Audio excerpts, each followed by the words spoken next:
Hello, everyone and everything, and welcome back to more Hollow Knight.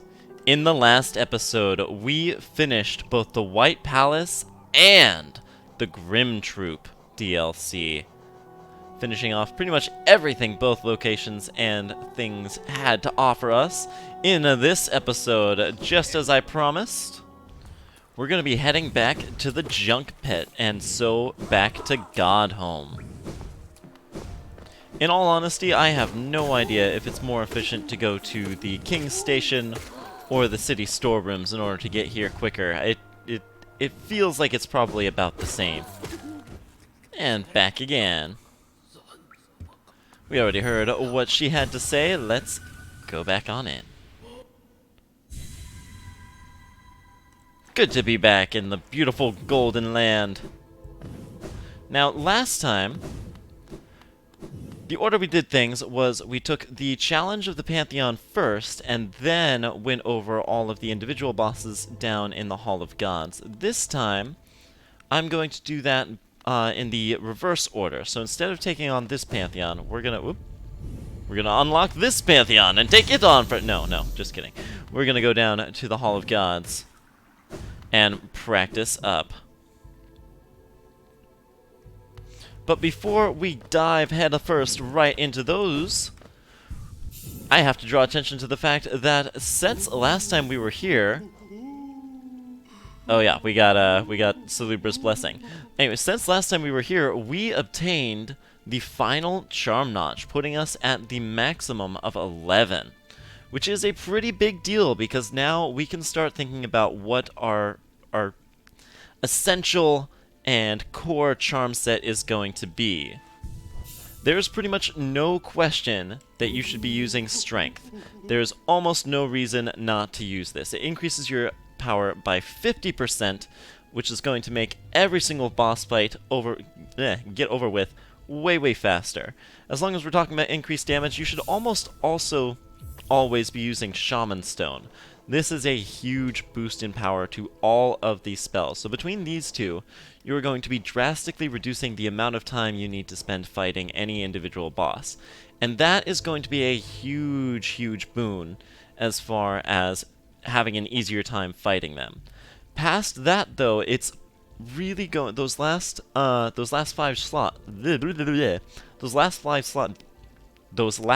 5 slots, there we go, are going to be pretty much down to personal taste. Do you want to take a few extra hits, put on some Fragile Heart? Do you like using a Fluke Nest for the drastic possible increase in spell damage? It's really all up to you. You could, heck, you could go on with King Soul. Nobody does, but you could. You could be the one. So here's what I'm going to be going with. Of course, as should surprise absolutely no one by this point, we are going to be using Mark of Pride, because I like having that extra bit of safety. It is immensely important to me. And the last charm that we're going to be using, those last 2 slots, is going to be about reducing soul. And it is finally time. Oh man, it's time for me to talk about the advantages and disadvantages of Soul Catcher versus Spell Twister. We've had these 2 charms for ages, and functionally they serve a very similar purpose. Make it so that you are being more efficient with your soul. Soul Catcher makes it so that you gain more soul per nail slash. To be precise, and I mean very precise, you usually gain 11 soul per hit on your base vessel. Soul Catcher increases that up to 14 soul per hit. But interesting property of those 3 little extra ones that we have is that they actually gain soul slower. Each one holds a total of 33 soul, and usually when we're filling those up, our nail slash will gain 6 soul per slash. Having Soul Catcher equipped increases that number to 8. Now, the numbers here essentially make it so that it works out that you need to do 8 hits instead of 11 to fill up your base soul meter, and each individual extra soul vessel does not decrease the number of hits, each one still being at 5 to fill up an individual. The numbers on this essentially work out almost to the point that this would be an incredible charm, but instead it's just a really good charm. Now, let's talk about Spell Twister. Spell Twister reduces the amount it costs to launch a soul. Usually this is 33, but with Spell Twister on, it reduces it down to 24. Now this is interesting. Obviously, it does mean that as long as your base vessel is full, you can launch off 4 spells in rapid succession instead of just 3. That's a pretty big deal, and actually, I'm pretty glad we got Celebra here, because it helps me demonstrate all this much, much easier. Having the ability to launch off spells faster is probably the main reason to use Spell Twister. But if you're going to get way down into the nitty-gritty of things, then the amount of spells that you are on average be able to launch per hit is going to be very, very, very similar between these two. Here's the thing, you may have realized that with each spell costing 24, when you fire off 4 from the basic spell, that is 96. That leaves you with 3 extra soul, and essentially, because you have those 3 remainder souls, that's going to make it so that after a long time, and this is only if you're being incredibly optimized with the amount of strikes versus spells that you're doing on an individual boss, you will get more spells per hit when using the Spell Twister. The main disadvantage of Spell Twister, as opposed to using Soul Catcher, is that it does not decrease the amount of spells, or the amount of soul that you need in order to focus. That still remains at 33. So, basically, if you are expecting to get hit at all, and are expecting to want to heal off that damage, you should probably use Soul Catcher. It's going to make it so that you get more healing per slash by a pretty large margin. And then, for an opponent that you're using, that you say don't want to get hit by, like, for instance, the Radiant ones, there isn't too much reason not to use Spell Twister. Here's why I'm not going to do that. There is one reason why I'm not going to be using Spell Twister. And that is because I don't want to be used to the ability to launch away 4 spells at once, when at any other time it would be only 3. In addition to that, against Radiant, if it's ever to the point that it actually matters, we can always overcharm. We can use a couple of other charms like, say, Nailmaster's Glory, and then go big with Soul Eater. Soul Eater is a massive upgrade. It increases the base soul that we get per strike up from 11 to 19, nearly doubled, and all the way to 12 as far as filling up the reserve ones, which is double of what that is. So that is a way bigger boost, and you're getting way more spells per hit than you would with either the Soul Catcher or the Spell Twister. So for that, and of course, we can use Overcharming against the Radiant bosses, and oftentimes we will be doing that. So, I hope, after going over all of that, you can forgive me for using Soul Catcher instead of Spell Twister. And with all that in mind, we are going to go over the 9 foes that will be leading up to the boss of the second Pantheon. The first is Zero, Dreamborn god of faith and betrayal. Have at you. Now, of course, the biggest change with Zero is the new arena. We can now fall off it and take some damage that way, as well as the fact that he has 650 health, more than even the most he could have had back again. But as before, we are, of course, going to just prioritize not crossing over the tops of his nails, and we should be just about fine. We do have a couple other abilities than we did before, such as the Screaming Shout and the Shade Cloak. That is going to be the common thread with most of these bosses, as before. But I have to point out that landing a Screaming Shout on Zero is a little weird. He has a lot of very strange horizontal knockback, which can make things awkward. Getting into his Ascended boss fight, we see a lot has changed. He now has an arena of all platforms, which is yikes. This definitely makes things a lot trickier, since before, steering clear of his nails was just a matter of taking small steps and not going over top of them. Ow! now that he can basically crowd us on these platforms a lot easier, this whole fight is going to be quite a bit more complicated. Yike! We're fine. We're fine. Also, did I say 670 last time? I'm pretty sure I meant 650. If I if I said 670, that's fine. But we've just about got this fight in the bag, and we only got hit once, and that was on the first phase, so I'm not too worried about Radiant here. Once again, as we're fighting Radiant bosses, I want to stress as much as possible that if you're having any struggles with any of the individual bosses on Radiant, my number one tip would be to try and just fight them without dealing damage. See just how long you can go without getting hit by their attacks, and that'll teach you the ways to avoid their attacks better than just trying to go full throttle and attacking them would. Yikes, that was close. And again, steering clear of these guys, these nails, from above is the easiest way you can... Okay, yikes, maybe not, and there it goes.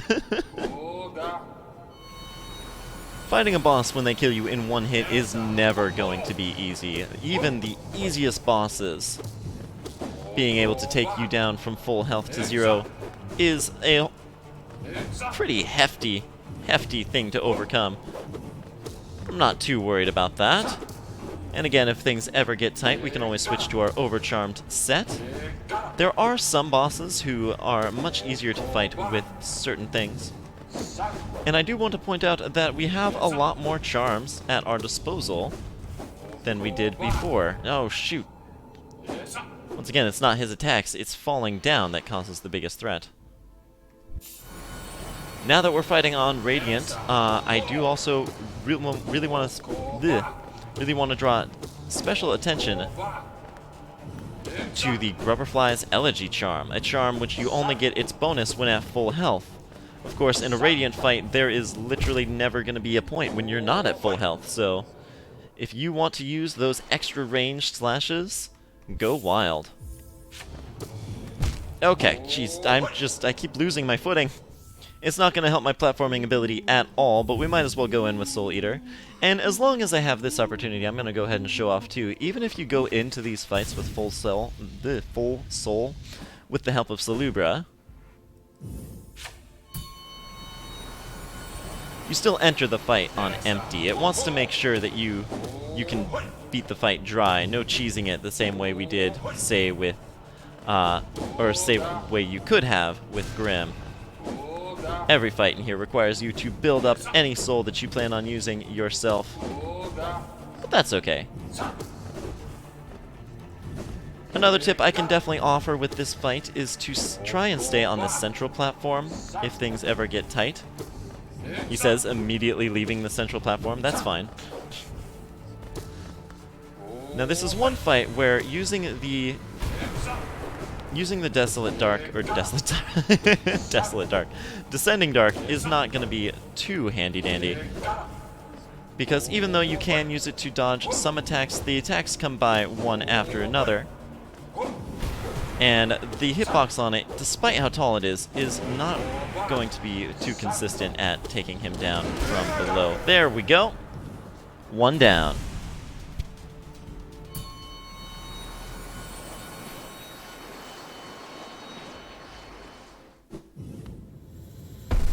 Hello, Markoth. Fancy seeing you here, honored among the gods. Thankfully, you're not our next foe. Instead, we're gonna start down here with the Crystal Guardian, fight number 2.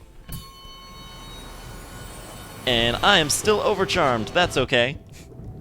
The Crystal Guardian is easy peasy now that we have Shade Cloak.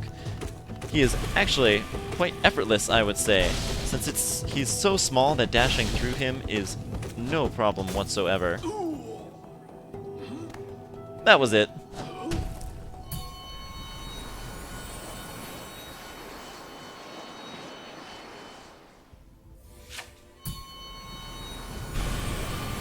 Ascended difficulty is going to be a little bit harder. Of course, he does double damage and now has 900 health. A fair bit, for sure. I also want to draw attention to the fact that the arena now has some spikes at the top half of the top half of the stage, making it harder to draw his fire up above, should you have wanted to do that. Not a huge deal, of course. It's also a much wider arena, but overall, nothing too much worth worrying about. We should be just about done there. And away with you.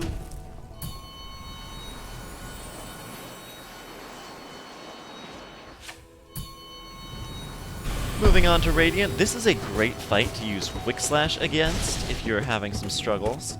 You can really quickly wear him down using Quick Slash, just absolutely annihilate him. No problem. Oops, shouldn't have used my Shadow Dash there, no problem there. This guy is about as simple as things are gonna get for us. Next up, back topside, is the Soul Master, the covetous god of soul. He wishes. He's more of like the usurper god of soul. Not too much has changed here. Only really the shape of his arena. It no longer has the entrance over at the right side of the arena that has some spikes on top of it. That barely makes a change, though. Of course, his health is significantly higher, 600 in phase 1, and that's it for that. And he does still have his second phase. He still kind of does a new version of the Fake Out. And his next phase here is going to have 350. What's interesting about this guy, compared to Soul Tyrant, which we've already fought by this point, is that the slower speed of the Desolate Deluge here is going to be... It's going to make it kind of harder to dodge in a way. If you're more used to dodging the faster attacks of his Soul Tyrant variant, then he can actually sort of fake you out. And that's without even considering the fact that he can still fake you out to begin with. So far so good though. Now on to Ascended difficulty. Let's just nail him a few more times. For some of the easier bosses, it does almost feel like a shame that you are obligated to go through the lower difficulties instead of just going straight through to the higher ones. But at the same time, I definitely can see why they did it. Of course, one other change that we've gotten here is going to be against this attack. It is now effortless to dodge through it using our Shade Soul. No need to fancily time a jump or anything like that. And what's more, is dodging his fake outs is way easier now that we have both a double jump and the invincibility of the Descending Dark.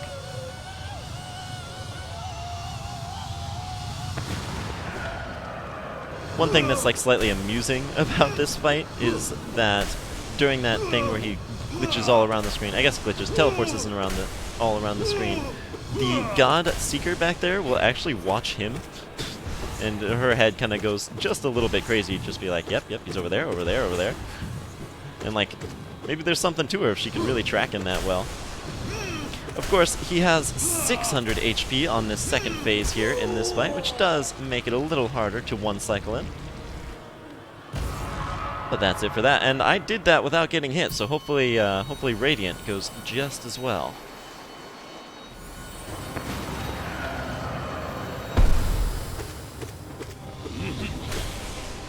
Now, we haven't really been seeing him get staggered too much, just because I'm actually beating him too fast. But this guy's staggers are pretty nifty. Oh dear. Shoot, he got me. What I was saying about his staggers a second ago is that he actually will he is able to take a couple of hits during his stagger if you do it fast enough, such as if you use this spell. So I highly recommend that, just to get things over with a little bit faster. But honestly, this guy is no big deal to us. Not at this point. Let's just show off on him a little bit, use his own spell against him. If anything is going to get you during this fight, it is going to be the Fake Out. But that's the primary way we're going to dodge it.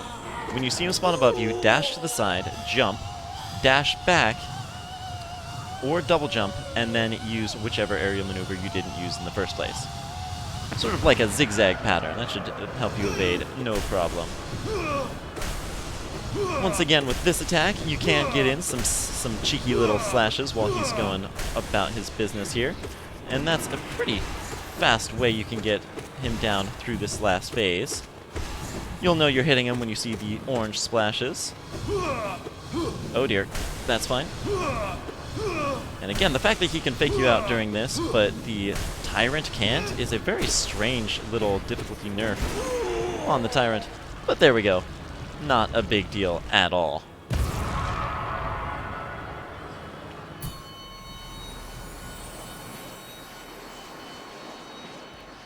Okay, so who is our opponent number 4?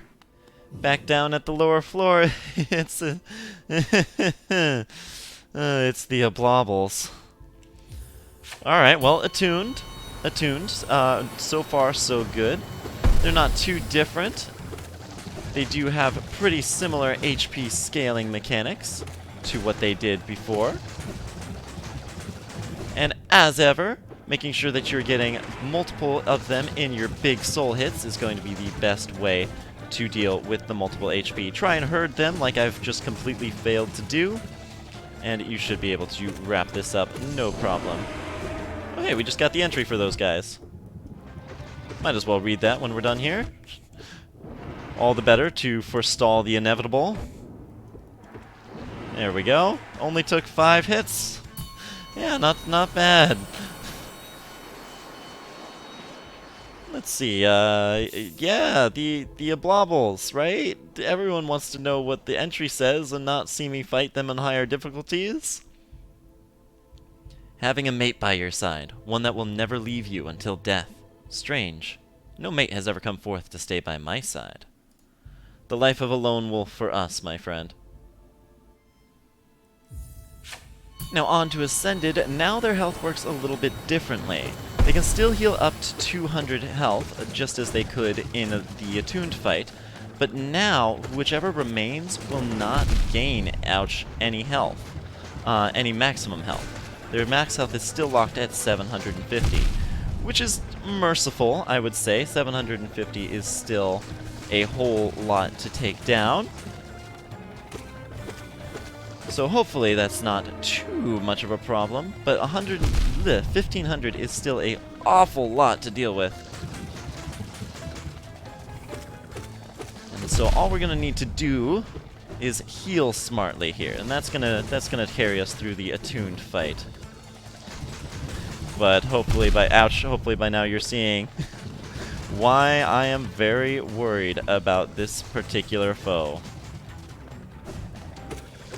We're gonna be pretty safe and safe and sorry, it seems. Oh my goodness! All right, maybe he's gonna take me out here. But you know what? I can contend. I can contend with that. Come on, take him down. Almost got. Oh shoot! Not quite. Not quite. Ordinarily, this might be the sort of situation where I would recommend having maybe quick focus and deep focus instead of going all in on damage with your charm setup like we've done here. But, of course, that's not going to do a whole lot to prepare us for the next fight, is it? No worries, though. Just keep him at a good distance with our spells, and we should be able to have this no problem. Hey, there we go again, and we're gonna keep dodging just as well as we ever have. Ouch. Shoot. Oh, gosh. Okay. And this is the case where I really have no idea which of these phases is harder, the first or the second. First definitely has less sources, but the fact that he moves way faster makes him a lot harder to deal with. But as long as we are really careful, maybe using our Shade Cloak smart, we should be able to wrap this up kind of alright. Come on, there we go. Alright, that was Attuned. Only 3 hits taken that time. Now, the Radiant Oblobbles is one of the hardest fights in the entire game. There are so many projectiles. This fight is balanced around the ability to heal off some of the damage that you can get. They give you so much time between their attacks to be able to heal. But now, we have to go all in on avoiding. And if you are just not on the ball with reaction, this is going to be hard. To the point that I would say, if you're playing on the Switch version, this is where the input lag is really going to start hurting you. My main tip, shoot! As I was saying, my main tip is just going to be very slow and steady. Avoid and evade at any cost, and if they are attacking, you want to be as far from them as possible, which I am not currently. And there's pretty much... I don't see myself beating this within a reasonable amount of time. Alright, we're gonna just use some Desolate Dives and avoid our way through that. Desolate Dive is going to be the main saving grace that we've got here, but you do have to supplement it with Soul. This is where Soul Eater heavily comes into play. Sometimes they're just going to be at an awkward angle that's going to make it difficult to deal with. But you should be able to get, whoa, shoot, a couple of hits in between each volley. Not like that. Okay, that was risky, riskier than I needed to be. Sometimes they're just not going to be at the right angle, not going to be at the right height, and that's okay. Just stay patient and keep a cool head about you. And don't worry about dashing away too much. Now, as long as you get your spells off, this is going to be okay. And this is something that I actually would highly recommend using King's Soul for if you want. Did I do it? Oh my gosh, that was so much faster. So many fewer tries than I thought it was going to take. Ah. Yeah, so if you want to use King's Soul just to stay at a safe distance and build up soul without having to engage with them, that is an absolutely fine idea. You can, no question, do that. Our next opponents are the Mantis Lords. Here we go. Obviously, these guys have had a pretty big HP buff since our first fight. But in addition to that, we have gotten a whole lot stronger. Of course, once again, with the Shade Cloak, using it to counter pretty much anything that they throw out is possible on this first phase. It's the second phase where things really get cool. You may remember that something they tended to do was sort of force us over to the ledge with these downward dashes of theirs. But now we have a really easy way to get out of that with the help of our Shade Cloak. Of course, using a Abyss Shriek on them when they're up on the wall is a really good idea. Takes out a lot of their HP very, very quickly. And I've also come into this fight with the Dream Wielder. I want to see if I can get some of their thoughts on the table here now that we're back down to just one. It's going to be pretty difficult because they still move very, very fast. I want you down on the bottom corner here. That'll work. Come on, come on. Shoot. Okay, we'll stand in the middle. I will be right back, because this is probably going to take a while before he gets to where I want him. Nope, nope, shoot. There we go. I think these guys have some pretty cool lore implications. Honor from one of its kind. That was the one I wanted to see. But I'll just go ahead and let you know the other two possible are At Last a True Challenger, and This One Shows Promise. Of course, we already knew that we were not the only one of our kind. We've known that for a while now.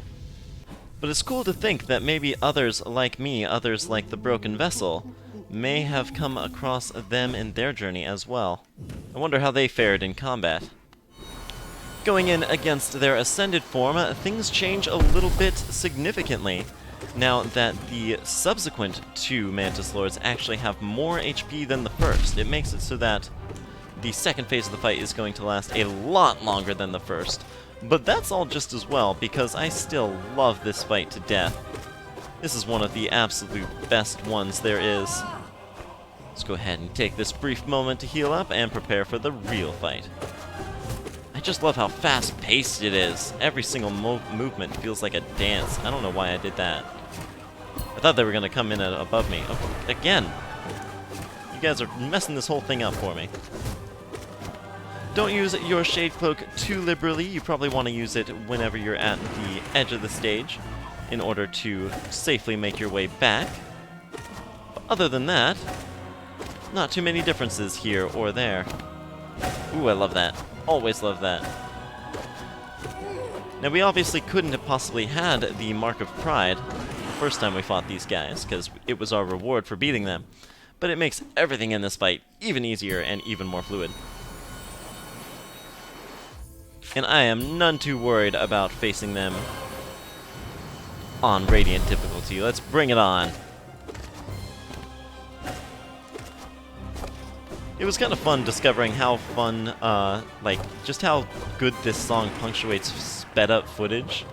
I'm sure you guys have noticed I've used it a couple of times throughout. Wow, you are really just doing that one a lot. Alright, bring it on, you two. It just makes everything feel even faster than it actually is. I know just like looking at it, this fight doesn't look that fast pace. But when you're actually in it and you've got the speedy back and forth and this really rapid music, everything just feels so good, so swift. Another dance, another swifty. I don't even know what I'm saying at this point. I am focusing a little harder whenever we go up against a Radiant fight, which I have no doubt makes my running commentary take a little bit of a dive in quality. But there we go. First try on them.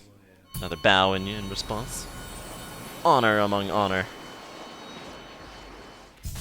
After the halfway point, we are going back upstairs for another dream challenge. This time, Marmu. Marmu's HP is set at a very strange figure, 416, and once again, we are just going to hide in the corner and wail on her from here. Now, I'm very excited to get to the subsequent fights on this, because as I understand it, she is considered pretty threatening. But honestly, even with any other tools that we have gotten since our first fight against her, which are not too many, that is going to be the main strategy. But things get mixed up quite a bit once we get into Ascended. The arena is much smaller, shorter as well, and covered in thorns on the edge. This makes it pretty much impossible to tuck ourselves in the corner as we did before. So in order to essentially do at least a similar strategy, we are going to need to jump into all of our... Yikes! Jump into each of our slashes in order to counteract the knockback that we get from striking her. Additionally, try your best to never strike upwards, because the lower ceiling is going to make her bounce back down way faster. Alright, I did take 2 hits there, but that did go pretty smoothly. Let's see how it goes on Radiant. This is probably the best fight to use Grubberfly's Elegy on. The increased range that you get from the sword slashes are much more useful here than I think they are in any other fight. Overall, it's not too difficult to just keep knocking her away, even without that. But if you are struggling, you can shoot! You can shoot, yes. Then it is an option. Back into the thick of things, into the thick of it, into the thick of it. It's whenever, so everything about her, as I said before, is very random. If she starts launching at you from up or down like that, it can make the otherwise very simple strategy a little bit more difficult. But I have no problem saying that her perceived difficulty in the larger fandom is pretty overblown. I think one of the biggest factors in the struggle of taking her down is that you don't really have time to use spells, which are otherwise going to be one of your biggest time savers against any bosses, especially one that has as little HP as she does. 600 is not a whole lot, but as long as you stay calm, stay focused, yes sir, we can just about handle this. And that's all there is to it.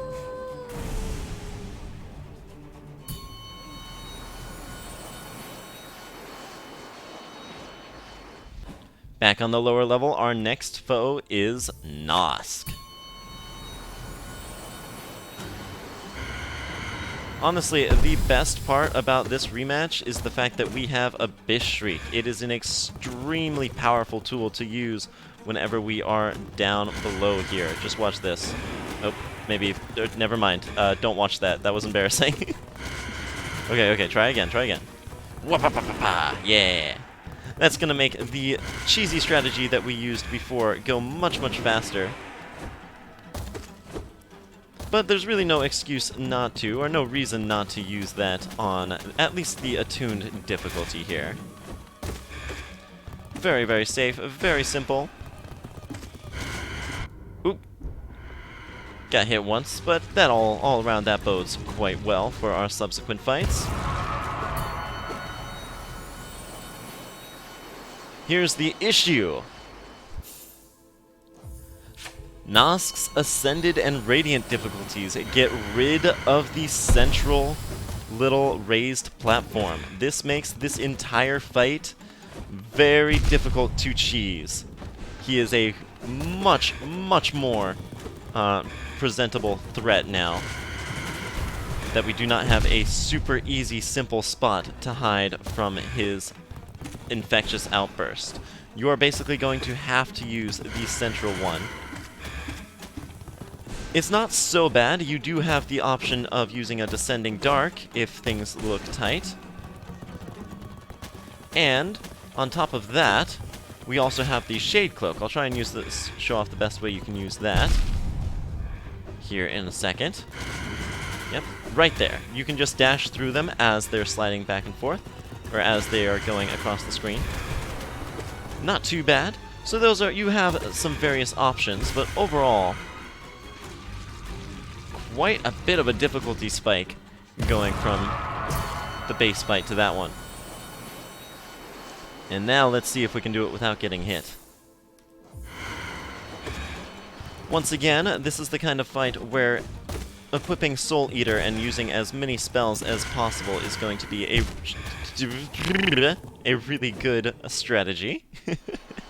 But as long as you stay centered, stay aware of his patterns that we spoke about at length before, then you shouldn't have too much of a deal, or too much of an issue with this guy. Launch as many spells as you can. Be prepared if he ever dashes from the outside, because that's when he's going to use Outburst, unless he dashes all the way to the other side of the arena. Like so. And you should be able to wrap up this fight, no problem. I feel like the lack of ledges actually makes this aspect of the fight a little bit easier, avoiding that. Not to mention we have the Shade Cloak, which makes... whoops! Which makes dodging the Infectious Strip a little easier, is what I was going to say. He does have his very funky hitboxes, though. Nicely done. Got hit on the very first attack there. Alright, if I don't win this one, I think I'm going to equip Soul Eater and give myself a better chance here. Not too bad so far, though. It's one of those fights where you kind of just have a rhythm to get into. The extremely... whoops! That was close. The extremely tall hitboxes on his dash make things a little complicated, but not more so than I think some of the other fights that we've gone through. And he's not a very fast jumper. I think his jump would probably be one of his most threatening attacks if it were a little faster, but as those jumps go, it is rather slow. But we have just about got him wrapped up. There it is. I feel like Radiant Nosk is one of the ones that took me a long time to learn, just because it's such a shift in strategy from hiding in the corners to actually facing him head on. But once you get it down, he's really not so bad. Our next foe is the almighty Flukmarm, and of course, I have to acknowledge, alluring god of motherhood. It is canon. Flukmarm is very attractive. You can't even deny that. She's just gorgeous, and it's written right there. But we have basically the perfect strategy now. I didn't show it off there. If you drop down whenever she launches anything out and just use an Abyss Shriek, it's going to both eat the oncoming flukes and deal a hefty amount of damage.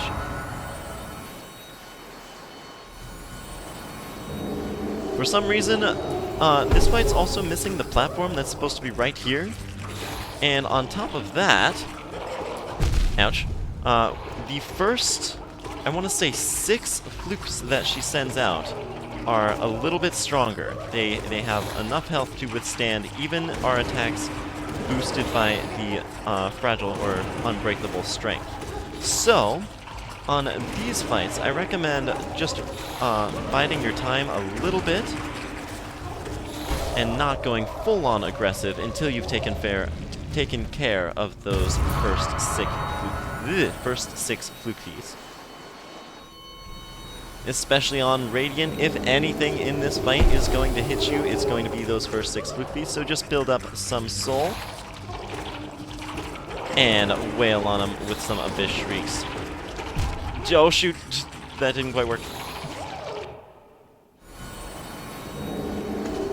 Alright, once more with feeling, just build up some soul and launch some spells at the otherwise tankier flukies. Alright, that's 4 and 6. There we go. Alright, now we can do this pretty much the normal way. Never mind, apparently I can just get completely juked.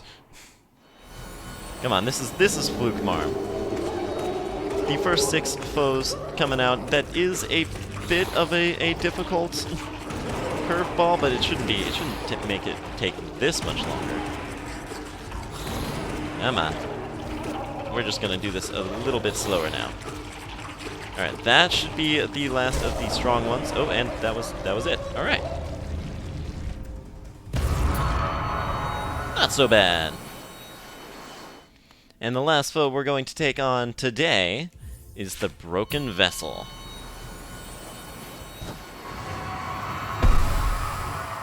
And this fight is sort of weird. There are no changes, no significant changes besides health from the base game. The biggest difference is that by this point you will have most likely fought the Lost Kin. And just compared to most other bosses, the Broken Vessel is very slow.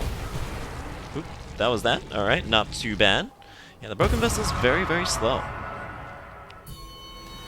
That relatively slow speed can actually cause you to fake yourself out and maybe react too fast to some of his attacks, which causes you to fall right back into their hitbox. It's sort of an odd anomaly wherein in something that objectively makes a boss fight easier actually can make them a little bit harder.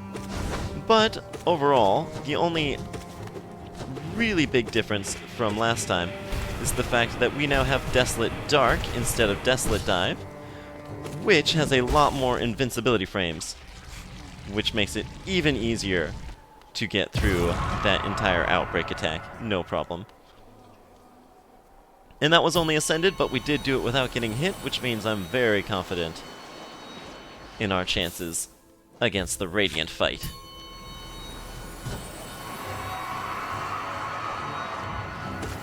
Alright, bring it on, my brother. That was a good example. I kind of lollygagged there in a weird way that I wouldn't have if we'd been fighting his Dream rematch. But there's really not too much worth psyching yourself out about here. This is just one of the easier fights. And as before,